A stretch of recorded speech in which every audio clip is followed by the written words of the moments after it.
Kolondieba, à 150 km de Tengrela. Nous sommes en terre malienne. Ici vit une forte communauté ivoirienne. Depuis des décennies, les Ivoiriens vivant à Kolondieba entretiennent de bons rapports avec les Maliens de cette localité. Depuis quand on est venu ici, bon, nous, on est comme on est chez nous là-bas même. Je suis né à Bobo, grandi à Koumassi. Vraiment, je remercie les Maliens qui prennent du courage. Vraiment, Mali est bon. À Kolondieba, c'est une communauté ivoirienne qui s'intègre progressivement au fil des générations. Au cours des festivités marquant le 59e anniversaire de l'indépendance du Mali, le drapeau ivoirien était visible dans les artères de la localité malienne. Une délégation ivoirienne a pris part à ces festivités, signe de la cohésion sociale et du vivre ensemble entre les populations ivoiriennes et maliennes. Ça fait la deuxième année consécutive que nous participons au fête anniversaire de l'indépendance de nos pays respectifs.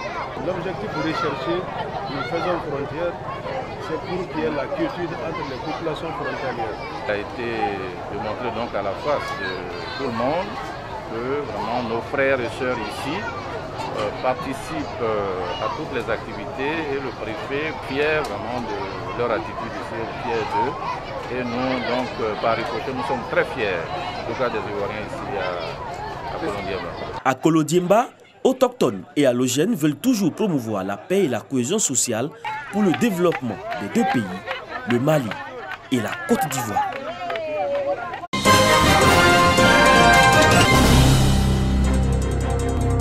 Sous-préfecture de Daïro Didizo, dans la région du Lodjibois, la Fédération des organisations de producteurs de café et de cacao y effectue une campagne de sensibilisation et de recensement des planteurs et de leurs vergers. Une campagne qui s'inscrit dans une tournée dans les régions du Gor et du Lodjibois. Selon Siekambou, président de cette fédération des organisations de producteurs de café et de cacao, les planteurs recensés bénéficieront de plusieurs avantages au terme de cette opération. C'est pourquoi il les invite à adhérer à ce projet. Ce recensement va permettre aux producteurs de connaître la superficie exacte de sa plantation. Deuxième avantage, ça va permettre à la filière, au Conseil du café cacao, à l'État d'apporter les appuis concrètement aux vrais producteurs, ceux qui sont dans les plantations et qui travaillent pour le cacao, qui est la base de l'économie ivoirienne.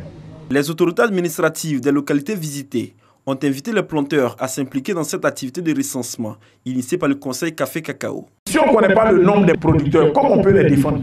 Si on pose la question aux associations des producteurs, vous êtes combien?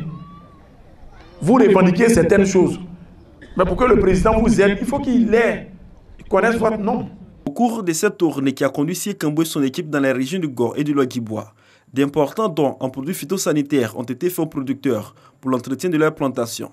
Cette tournée de sensibilisation et de recensement va toucher les 13 grandes zones de production de café et de cacao. Prochaine étape, la Mé et l'Indéné Guablé.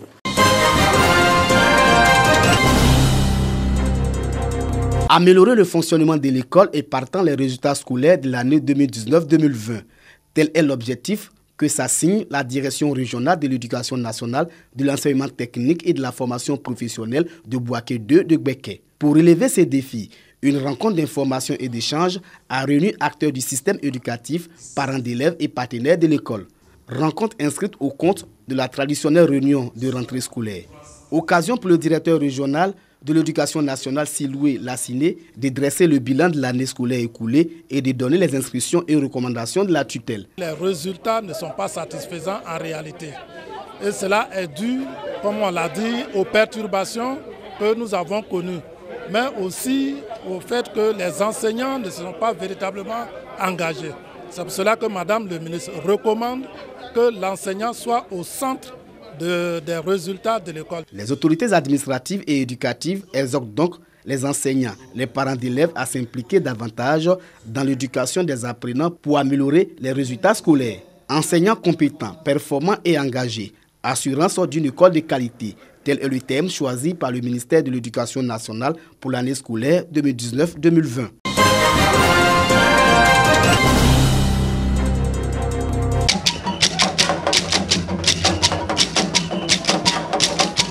Le Kapacha, en pleine démonstration dans le village de Debrimou, dans la sous-préfecture de Dabou. Cette démonstration est suivie de prestations de danse d'autres régions de Côte d'Ivoire.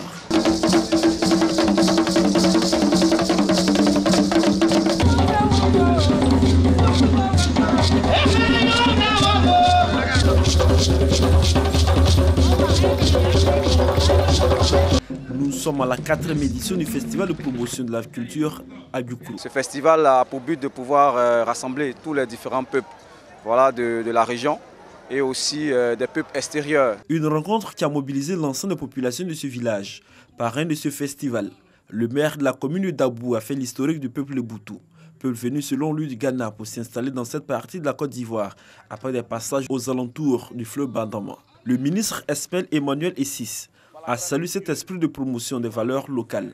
Il a également saisi l'occasion pour offrir à la jeunesse de Debrimou un foyer de jeunes totalement réhabilité et équipé. Ce foyer qui vous est donné par votre village devrait être un endroit, un creuset où vous vous retrouvez pour parler de projets de développement, pour parler d'entrepreneuriat, pour parler de ce qui concerne votre avenir.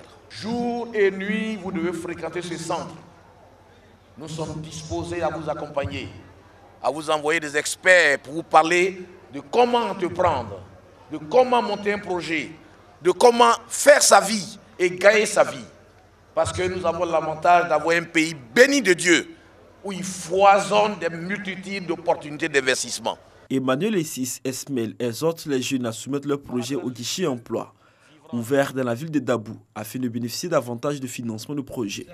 Pour lui, l'entente et la solidarité entre les populations contribueront au développement de la région des Grands Ponts.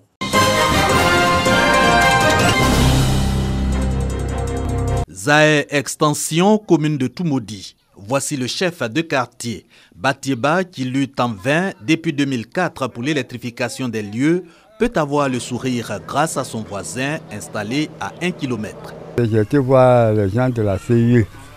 Ils m'ont dit de payer 2 800 000. Et là, l'ami m'a dit, bon, comme moi j'ai compté, tu peux aller faire séparation. Donc, j'ai été faire séparation chez lui là-bas. Donc, j'ai tiré la ligne. Ceux qui sont venus à côté de moi m'ont demandé de s'abonner avec moi. Donc, c'est ainsi qu'on a fait. Jusqu'à quand la facture arrive, on divise entre nous pour payer. Comme ici, nombreux sont les nouveaux quartiers où la mairie peine à apporter les commodités. C'est que le lotissement de ces espaces lui échappe, d'où son incapacité à programmer la viabilisation ou l'équipement de ces quartiers, de surcroît siège d'une anarchie. 70% des lotissements qui ont été faits ces dernières années ont été faits sur la base de la régularisation. Donc vous avez une grande voie qui doit par exemple traverser la route et elle est barrée quelque part par un lotissement. Il y a des lots qui se chevauchent. Ça veut dire que quoi, si moi je suis le premier à construire ma maison, toi tu ne peux pas accéder à ta maison. Et plus grave, il y a des bas-fonds, des zones qui ne doivent pas être construites, qui ont été construites. Arrêter l'anarchie ou prévenir ses conséquences de foisonnement de bidonvilles ou de foyers d'insécurité, les inondations et autres éboulements de terrain. La mairie de Toumoudi propose un nouveau plan d'urbanisme. Dans l'immédiat, elle va corriger les manquements du schéma directeur existant. Nous avons essayé de rattraper ce que nous pouvons rattraper en créant des voies structurantes de sorte à ce que la ville soit réconciliée avec elle. Nous avons dégagé pas mal d'emprises pour localiser certains équipements qui n'avaient pas été pris en compte dans les différents lotissements. On va voir un lotissement X qui est construit, on essaie de voir pour corriger. Mais un lotissement qui n'est pas construit, on va écrire au ministre pour le rejet de cela.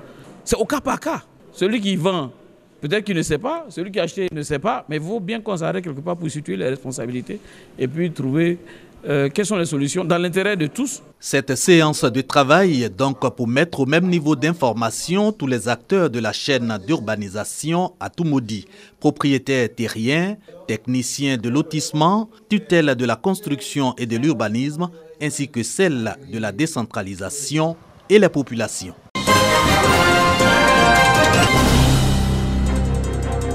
Lancé le 23 août dernier, le tournoi de la fraternité a connu son apothéose le 21 septembre au groupe scolaire La Grande École de Toumoudi. Autorités administratives et cadres du village étaient tous présents à cette grande fête du football. Une forte mobilisation marquant la cohésion sociale et la fraternité au sein des différentes communautés de la ville de Toumoudi. Les jeunes ont été sensibilisés sur le phénomène des enfants en conflit avec la loi. Une parade de motos du centre-ville à la Grande École de Toumoudi ont précédé les deux grandes rencontres de la journée. Le coup d'envoi a été donné par les premiers responsables de la région du Bélier. Chez les dames, le FC Binava a marqué de son empreinte cette première édition sur le score d'1-0. Et chez les hommes, l'AST en bleu s'est imposé 2-0. Aujourd'hui, vous voyez l'engouement.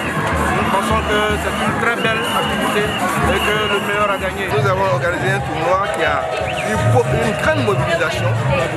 La jeunesse de Toumoudi s'est retrouvée, s'est amusée ensemble et nous a donné aujourd'hui l'espoir que la jeunesse peut être ensemble sans bagarre, dans la convivialité, dans l'amitié.